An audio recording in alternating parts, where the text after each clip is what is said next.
The Sword of Shannara is the first part in a fantasy epic centering on the Shannara bloodline of the Four Lands, a strangely post-apocalyptic America circa the 22nd century and onward. The book focuses on the adventures of Shay Omsford, his adoptive brother Flick, the druid Alanon, and a host of other companions on their quest to prevent the warlock lord Brona from taking over the Four Lands. Brona can only be defeated by the Sword of Shannara, a mystical sword forged by Jarl Shannara, the elven king that originally defeated Brona during the Second War of the Races.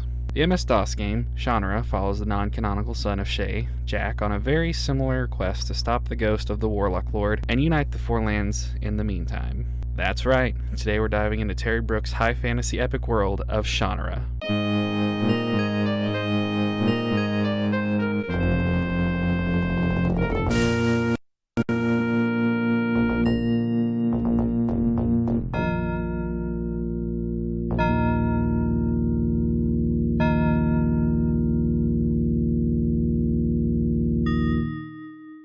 The game, as mentioned before, simply titled Shannara, takes place after the first novel and sees Jack meeting up with old friends of his father's as well as never previously mentioned family members of his pop's companions. It starts, innocently enough, with Jack having ran away from home after a rather harsh fight with his dad. Retiring to his favorite fishing spot, he saves a lovely little necklace from an evil, dastardly bird. Oh, there's also a monster that appears out of nowhere. Jack proves to be no match for the strangely frog-like creature. Before it can get the better of him, a tall, dark, cloaked figure appears equally out of nowhere and saves the young half-elf. This man is revealed to be the druid Alanon, one of the group that helped Jack's father defeat Brona. He essentially drops trout and plot dumps all over the place, telling you your goals for the next 4 to 6 hours. Following his departure, Jack makes his way towards the town of Ley, stopping in a clearing to save a young woman in distress, a beautiful redhead trapped under a log, so the game says.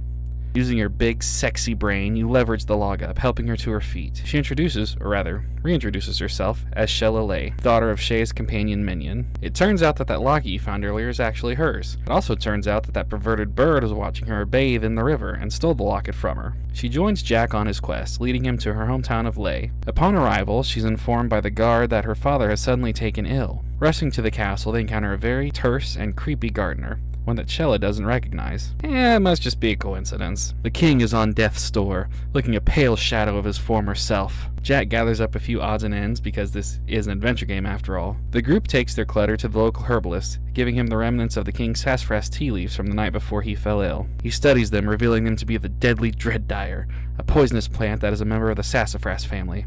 Another coincidence, to be sure. After wandering around for a few minutes, unable to progress the game otherwise, they go back to the herbalist to find him dead, a page with the cure for dread-dyer poisoning clutched in his cold, dead fist. Jack and Shella hastily gather the ingredients for the cure and give it to the king. Jack rests uneasily, waking up to the sounds of talk and laughter coming from the king's room. Rushing there, Jack finds his father's former companion in much better spirits. Alanon is there as well, having already informed the king of what's to come. Minion gives his blessing to Jack, allowing him to raid his armory for gear, loading them up for the adventure ahead. Much to her dismay, Shella is not allowed to join Jack on his adventure. She storms off in anger, unable to believe the way her father is behaving on the matter. As Jack is leaving, he's ambushed by Shella, who snuck out of the castle using a secret passage. Together, they sneak out of the city and continue on their adventure. On their way to the city of Tyrsis, they come across a ferry, the only means to get across the river to their destination. There, a familiar yet evil face greets them. It's the creepy gardener! He is revealed to be a shapeshifter, but not just any shapeshifter. He is actually the gnome in the opening cutscene that resurrected Brona, and was gifted shapeshifting powers by the Warlock Lord to stop Jack from completing his mission. What follows is what I would consider the proper introduction to the fighting system in the game, inasmuch as this is the first mandatory combat instance where you can actually die and get a game over. Granted, a game over is nothing more than an inconvenience because you can literally restart from the beginning of the fight, but I remember quite vividly getting stuck at this point as a kid, the big reason being that combat is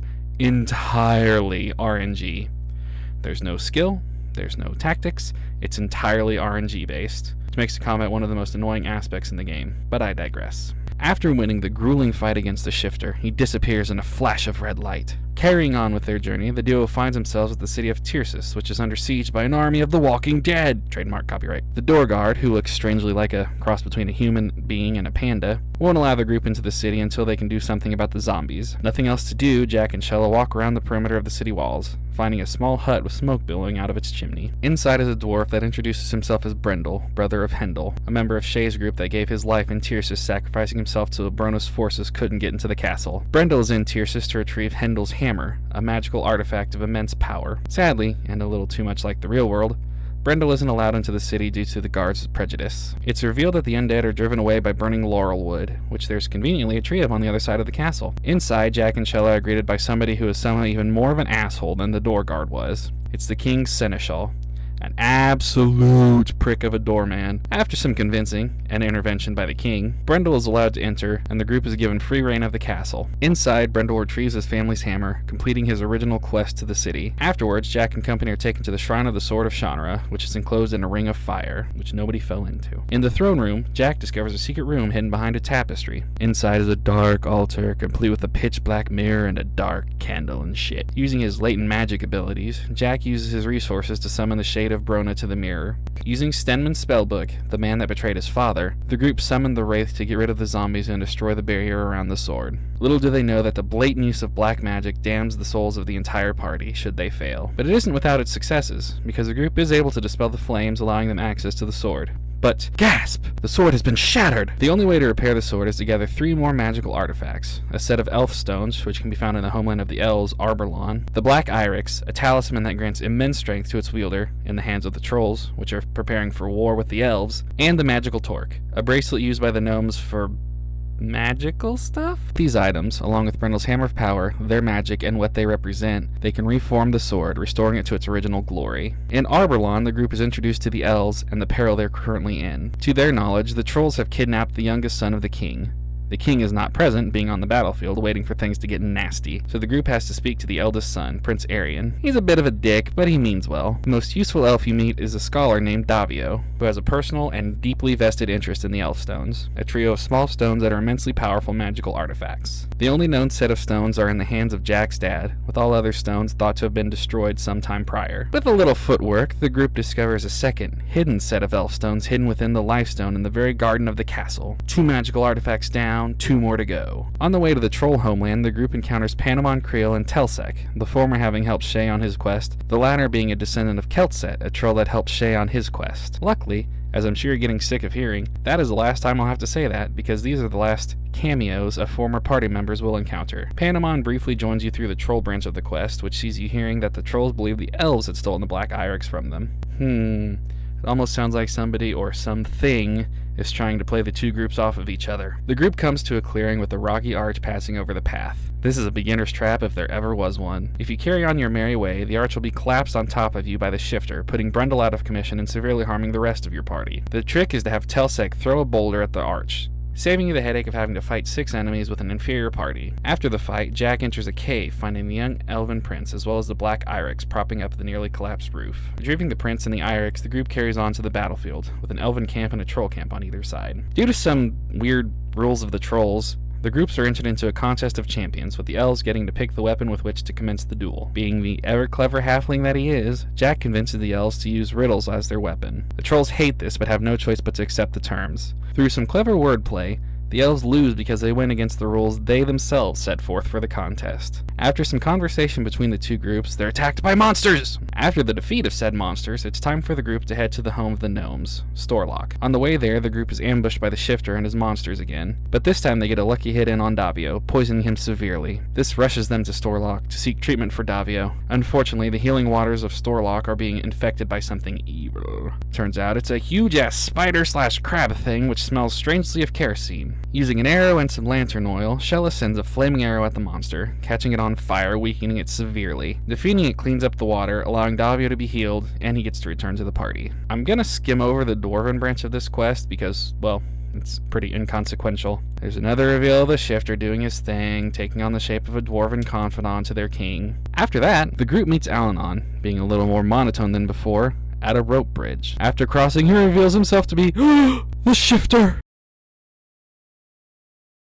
making him quickly whip around and hit her with a blast of magic, mortally wounding her. Sadly, there's nothing that can be done for her, save to perform a ritual on her so that Brona can't have her soul for his armies. This is an extremely sad moment, having to not only say goodbye to the companion you've grown to know the best. Granted, this is only lightly alluded to a few times in the game. It's easy to tell that this is supposed to be a real gut-wrenching moment of the game, the Aerith dies moment, but the impact is hardly felt, and the story really doesn't gain or lose anything for her death. Not even having to plunge your sword into her to quicken her death makes it hurt anymore. After this heartfelt scene, the group is kidnapped by a warband of gnomes. Left alone in a tent, bound and blindfolded, you have to feel around until you feel that the heel of your boot is loose. Prying it off, you're able to expose the hobnails and cut your bindings, freeing yourself. With little choice of what to do, you cut a hole in the side of the tent, and then in the side of another, leading into the tent of the gnome shaman, the leader of the warband, who also happens to have the torque that's required to reforge the sword. Grabbing this, the shaman wakes up. Acting quickly, Jack gags and bounds the shaman, leaving him to glare at you.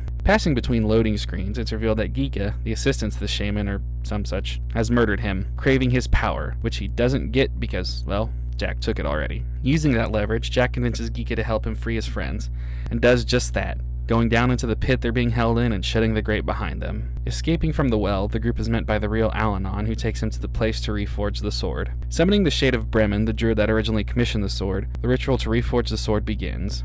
With each artifact, as well as Alanon's magic, the sword is reforged, good as new. With this, it is time for the final assault on Brona's stronghold. After an extremely easy battle against some monsters, Jack and friends are faced with one final battle between the shifter. The battle seems fruitless, with the members rapidly getting beaten down by the now gigantic monster. With the battle seeming unwinnable, Davio sacrifices himself using the elf stones a second time, with both him and the shifter disappearing in a flash of light. With little else to do, the foursome moves forward, being faced with an impassable chasm. Backtracking slightly, Telsec rips a door off its hinge, letting it be used as a bridge across the chasm. With great courage, Telsec tells Jack and Brendel to carry on, saying he'll stay behind and hold off the monsters. The trio then find themselves in a treasure room, but before they can move too far in, a large cage is dropped on top of them. Jack and Brendel lift the cage, allowing Gika to slip underneath, but Gika's greed gets the better of him and he tries to grab a magical artifact on the mantle. It zaps him into non-existence, then falls to the floor, opening a trapdoor beneath it. Pushing the cage over the hole, Jack is able to tie a rope to the bars,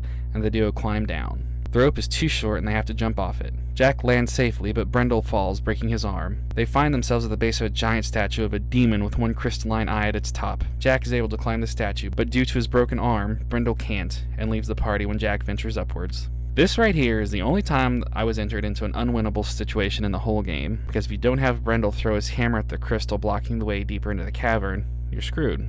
Once you climb the statue, Brendel's gone and nothing can break the crystal. It wasn't terribly annoying, but it did make me have to retread the entire final part. Climbing into the eye, Jack is finally confronted with Brona in all his ghostly glory. Drawing the Sword of Shannara, Jack is thrust into the dark corridors of his mind, having to face the friends and companions he made through his journey. This has the vibe of a conversation tree puzzle, but near as I can tell, there's no real way to lose. Everything has the same result, though it does give you a rare full-shot view of your companions. Weirdly though, Shello looks like a genuine goddamn ghost, complete with a creepy undercast light. After facing the turmoil inside himself, Jack is brought back to the present to face Brona. Now, you have the Sword of Shannara, the only weapon that can defeat Brona. Do you attack him with it? Hell no, you're meant to attack the book in front of him. You see, this book is called the Ildatch, and it's actually what is tying Brona to the world of the living. While the book is referenced, ever so briefly by Alanon before the group enters the caverns, nothing ever indicates that you should attack it and not the goddamn wraith you've been trying to stop since the beginning. Brona defeated, Jack collapses on the floor of the caverns and awakens sometime later back in Tyrsis, surrounded by the companions he left to their own devices, as well as the King of Tyrsis, Alanon, and his father. After speaking to his former companions and his father, Jack places a sword in its shrine, leaving it for the rest of the Four Lands to come and see.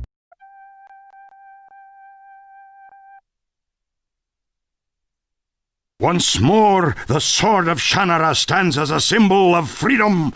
As the inscription upon the vault says, herein lies the heart and soul of the nations. Their right to be free men. Their desire to live in peace. Their courage to seek out truth. Herein lies the Sword of Shannara. With that, the game ends, complete with a nice little bow on top. Shannara is by no means a great game, even less a great adventure game. The puzzles, while not very moon-logic-y, do require you to pay really close attention to what's being said, but I think that's one of the reasons I actually enjoy this game. Unlike most other adventure games that tend to require you to brute force your way through, trying stuff on stuff until something works, This one makes you really listen and think to everything that's being said. On top of that, the voice acting is surprisingly good for a game of this era. Why did you kill me, Jack? You damned my soul! You doomed me when you summoned Stenman. Then you killed me to erase the damage you'd caused.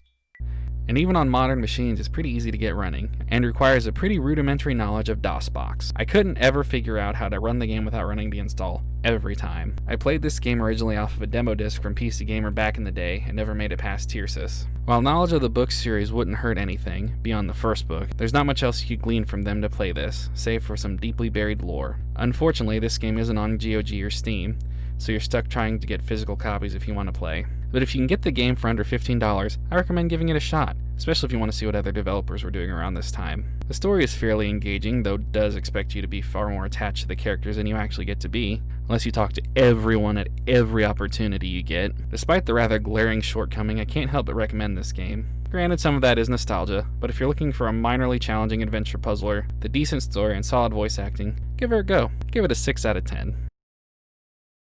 Hey guys, thanks for watching. Don't forget to subscribe and click the bell, all that jazz. Don't forget to stay spooky, and I'll see you guys in the next video.